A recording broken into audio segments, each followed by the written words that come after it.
8వ వచనం చూడండి. ఆ, ఆ, ఆ, ఆ, ఆ, ఆ.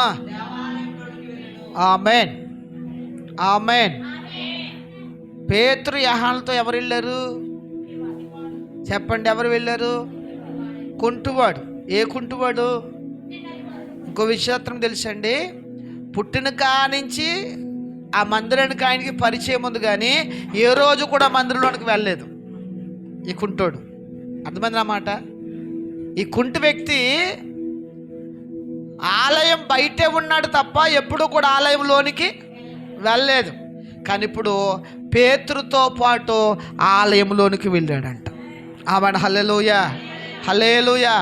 నువ్వు ఆత్మీయంగా అభివృద్ధి చెందిన వ్యక్తివైతే, ఆత్మీయుడిగా నీ ఆత్మీయ జీవితము రోజు రోజుకి అభివృద్ధి చెందే అనుభవంలోనే ఉండగలిగితే, ఆత్మీయుడిగా నీ కుటుంబాల మధ్య, నీ ప్రజల మధ్య ఉంటే, మందిరానికి వెలుపల ఉన్నవారు అందరూ నిన్ను వెంబడించి మందిరంలోనికి వస్తారు.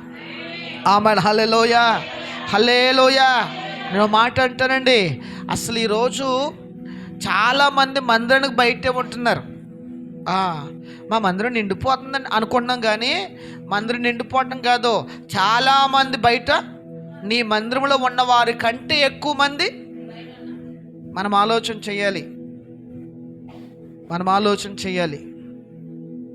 మన ఇంటి వారే, మన కుటుంబస్తులు ఇంకా మందిరానికి వీళ్ళెవరో తెలుసండి. మందిరం తెలుసు కానీ, మందిరం పరిచయం ఉంటుంది కానీ, ఆ గుమ్మం పక్కన కుంటోళ్ళు లాంటి వాళ్ళు అనమాట. అందరూ ఎవరిలో మందిరానికి రానోళ్ళు. మన ఇంట్లో ఉండి అప్పుడప్పుడు కానుకలు ఇస్తారు కదా, ఇక కానుకట్టుకెళ్ళి ఇచ్చిరా, ఈ పండగ బియ్యం వేసుకుందాంలే, పాస్టర్ గారికి బట్టలు కొందాంలే, ఉపవాస ప్రార్థనలు జరుగుతున్నాయా, ఈ పలహారం పట్టుకెళ్ళి అడిస్తారు చూసారా. వాళ్ళకి ఎవరు ఏది పరిచయమో? మందిరం పరిచయమే, మందిరం తెలుసు, కానీ ఎప్పుడు కూడా రారు. ఇతడు కూడా ఎవరు తెలుసండి? శృంగారం అనే దేవాలయము ఈ కుంటువాడికి చాలా పరిచయమైన ఆలయం. ఇంకో మాట అంటాను, ఆ మందిరంలోనికి వచ్చిన వారికి తెలియని విషయాలు కూడా ఎవరో తెలుసు. నా మాట అర్థమైందండి? మందిరానికి వచ్చే మనకు కొన్ని విషయాలు తెలియదు, కానీ ఇంటికాడ ఉన్న వాళ్ళకి అన్నీ తెలుస్తాయి. అర్థమైందా? ఈయనటువంటి వాడే. ఎవరు? కుంటువాడు. ఆలయంలోనికి ఎవరు ఎప్పుడు వస్తారో, ఎవరు ఎలాగ వస్తారో చెప్పండి. ఇంకో మాట చెప్తాను, పాస్టర్ గారికి కూడా తెలవదు, కానీ వారి గురించి ఈయనకు బాగా తెలుసు. నీ ఆత్మీయ జీవితం అభివృద్ధి చెందితే చెప్పండి, ఇప్పుడు వాళ్ళందరూ ఎక్కడికి వస్తారు? చెప్పండి, ఎక్కడికి వస్తారు? నేను ఇప్పుడు మాట చెప్తున్నాను, వాళ్ళందరూ బయట ఉండటానికి కారణం ఎవరు చెప్పండి? ఎవరో? ధైర్యం సరిపోవట్లేదు చూసారా. నేనే అని చెప్పడానికి ధైర్యం సరిపోవట్లేదు మనకి కదా. అంటే ఎంత విచారం తెలుసా? మందిరానికి వస్తున్నాము కానీ, ప్రార్థన చేస్తున్నాము కానీ, ఉపవాసాలు ఉంటున్నాము కానీ, ఏమండి చక్కగా మందిరంలో బోల్డ్ పరిచర్య చేస్తూ ఉన్నాం కానీ మన ఆత్మీయ జీవితం మాత్రం అభివృద్ధి చెందట్లేదు. కాబట్టి మన ఇంటి వారు ఇంకెక్కడ ఉన్నారు? ఇంట్లోనే ఉండిపోతున్నారు. మీరు ఏమనుకున్న మాట చెప్తాను, మన ఇంటి వారు ఇంకెలాగో తెలుసా? పుట్టుకుంటువాడు ఎలాగైతే అక్కడ ఉండిపోయాడో అలాగే ఉండిపోయారు. దానికి కారణం ఎవరు చెప్పండి? కారణం ఎవరు? మనమే. కానీ పేతురు, యోహానులు ఎవరో తెలుసా? ఎక్కే అనుభవం కలిగిన వారు, ఆత్మీయంగా అభివృద్ధి చెందిన వారు. దేవునికి స్తోత్రం చెప్తాం. నీ ఆత్మీయ జీవితం అభివృద్ధి చెందితే, నీ ప్రార్థన జీవితం అభివృద్ధి చెందితే, నీ భక్తి జీవితం అభివృద్ధి చెందిన జీవితముగా ఉంటే, నీ ఇంట్లో ఉన్న వారు అందరూ మందిరంలోనికి వచ్చుదురు గాక. వస్తారంతే. పేతురు యోహాను వెళ్తూ ఉంటే అద్భుతం పొందిన కుంటువాడు, లేవలేని కుంటువాడు, ఎన్నో సంవత్సరాల నుంచి అక్కడే ఉన్న కుంటువాడు పేతురు యోహానుతో పాటు ఆలయంలోనికి వచ్చారు. ఆమేన్, హల్లెలూయా, హల్లెలూయా. ప్రభు మాట బట్టి చెప్తా ఉన్నాను, ఈరోజు చాలామంది రక్షణ పొందకపోవటానికి, చాలామంది మందిరానికి రాకపోవటానికి, చాలామంది యేసు ప్రభు వైపు నడిపించబడలేకపోవటానికి ప్రధానమైన కారణం ఎవరో తెలుసా? మనమే. మంచి పేరెట్టుకున్నాం, బైబిల్లో పేరు, మళ్ళీ ఏ పేరు చెప్పండి? బైబిల్లో పేరు, కానీ పేరుకు తగిన జీవితం మాత్రం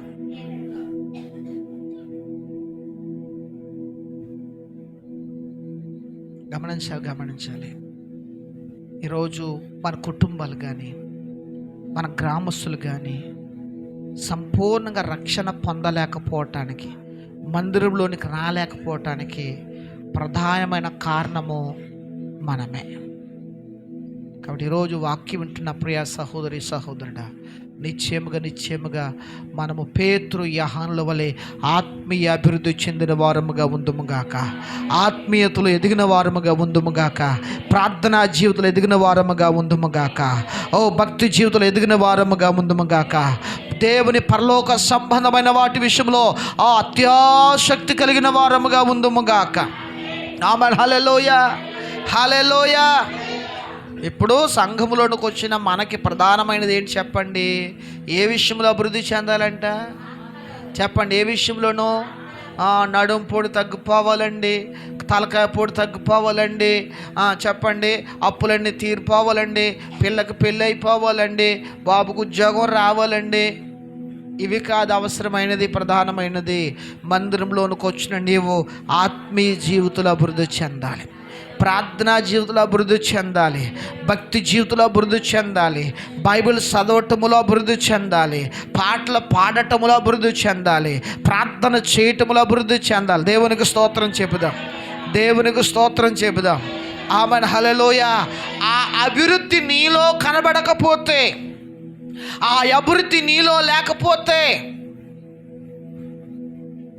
ఈ భూ సంబంధమైన వాటి మీద ఎంతకాలం గురిపెట్టినా చెప్పండి, లోక సంబంధమైనది ప్రతీది ఏదో ఒక రోజు చెప్పండి, నాశనం అయిపోతుందంట. చెప్పండి.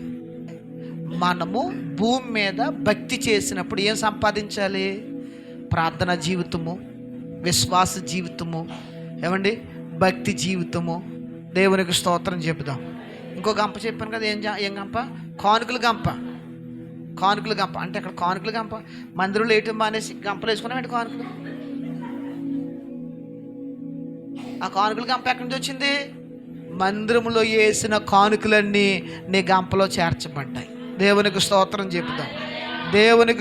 చెబుదాం.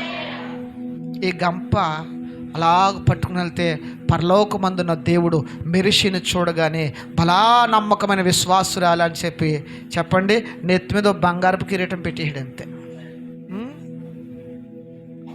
ఆమె బంగారపు కిరీటం పెడితే పక్కన రీచార్జ్ కూర్చొని పొల్లు పట్టుపట్టు నూరే అంది.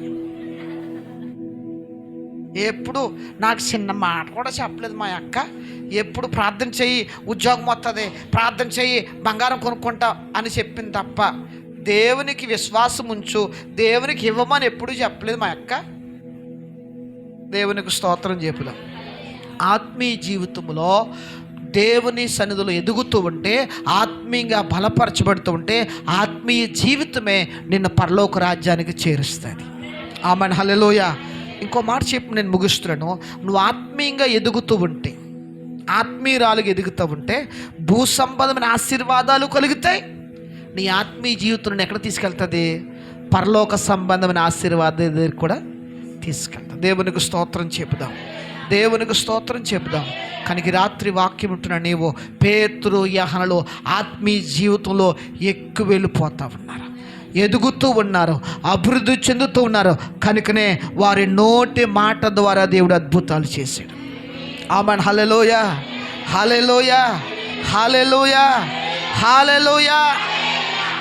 వారు ఆత్మీయంగా ఎదిగిన వారుగా ఉన్నారు కాబట్టి వారు ఎక్కడున్నారో అక్కడ దీర్ఘకాల సమస్యలన్నీ తీరిపోయి.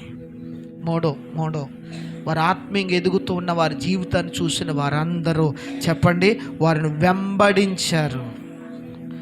వెంబడించారు. దేవునికి స్తోత్రం చెబుదాం. కనుక ప్రభు మాటను బట్టి చెప్తున్నాను, విశ్వాసములో మనం ఎదుగుదుము గాక. విశ్వాసములో ప్రార్థించాలి, విశ్వాసములో మొర్రపెట్టాలి, ఆత్మీయతలో ఎదుగుతూ ఉండాలి. దేవునికి స్తోత్రం చెప్పుదాం, దేవునికి స్తోత్రం చెప్పుదాం.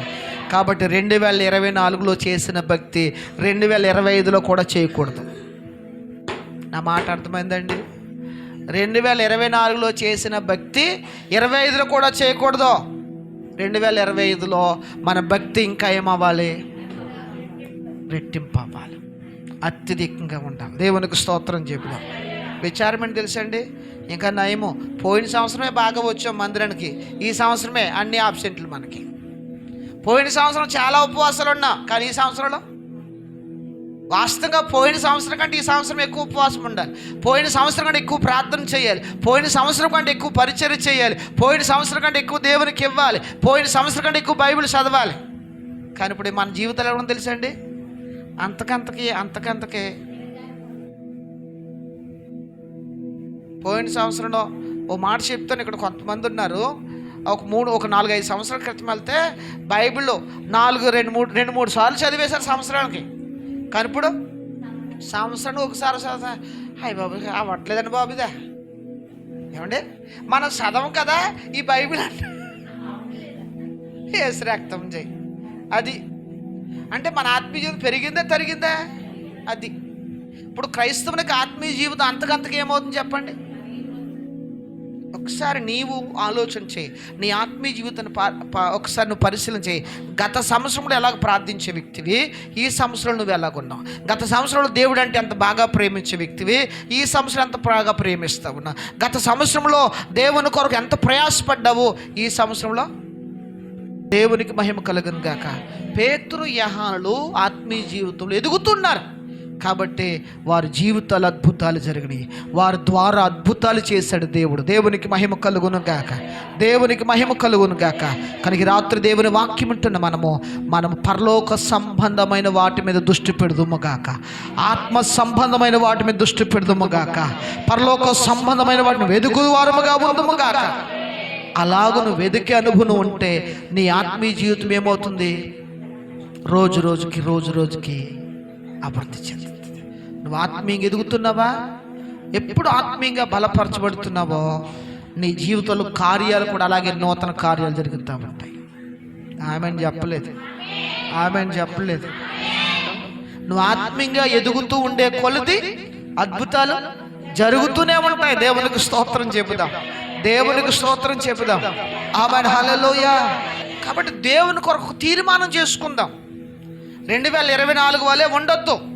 కొత్త సంవత్సరంలో ఒక ఆత్మీయ జీవితంలో ఒక నూతన వరవడిలోనికి వెళ్దుము గాక, నూతన ఆత్మీయ జీవితాన్ని ప్రారంభించుదుము గాక, నూతన భక్తి జీవితాన్ని ప్రారంభించుదుము గాక. దేవుని కొరకు ప్రార్థన చేయట్లో కానీ, విశ్వాసం ఉంచట్లో కానీ, పరిచర్య చేయట్లో కానీ, దేవునికి ఇచ్చే విషయంలో కానీ నూతన అనుభవంలోనికి వెళుదుము గాక. ఆమేన్, హల్లెలూయా, హల్లెలూయా, హల్లెలూయా. నువ్వు ఆత్మీయంగా ఎప్పుడు ఎదుగుతూ ఉంటావో నీ ఆశీర్వాదాలు కూడా అలాగే వెతుకుతూ ఉంటాయి. నీ దేవుడు ఎవరో తెలుసా? తనవారిని. ఎవరు తనవారు?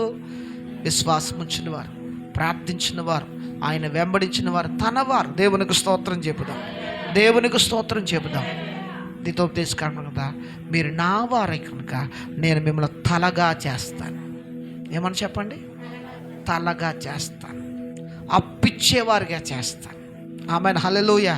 ఈ ఆశీర్వాదాలు మనలో జరగాలి అంటే మనము ఆత్మీయంగా ఎదుగుతూ ఉండాలి, భక్తులు ఎదుగుతూ ఉండాలి, ప్రార్థనలు ఎదుగుతూ ఉండాలి. ఆమేన్, హల్లెలూయా, హల్లెలూయా. పరిచర్య చేయటంలో ఎదుగుతూ ఉండాలి, పాటలు పాడటంలో ఎదుగుతూ ఉండాలి, ప్రార్థన చేయటంలో ఎదుగుతూ ఉండాలి, వాక్యం చదవట్లో ఎదుగుతూ ఉండాలి. దేవునికి స్తోత్రం చెబుదాం. ఆమేన్, హల్లెలూయా. అలాగ నువ్వు ఎదుగుతూ ఉంటే, నువ్వు ఆత్మీయంగా ఎంత ఎదుగుతావో దేవుడు నిన్ను ఆశీర్వాదాలు కూడా అలాగే అభివృద్ధి చేస్తాడు. అట్టి కృప పరిశుద్ధాత్ముడు మనందరికీ దయచేయును గాక.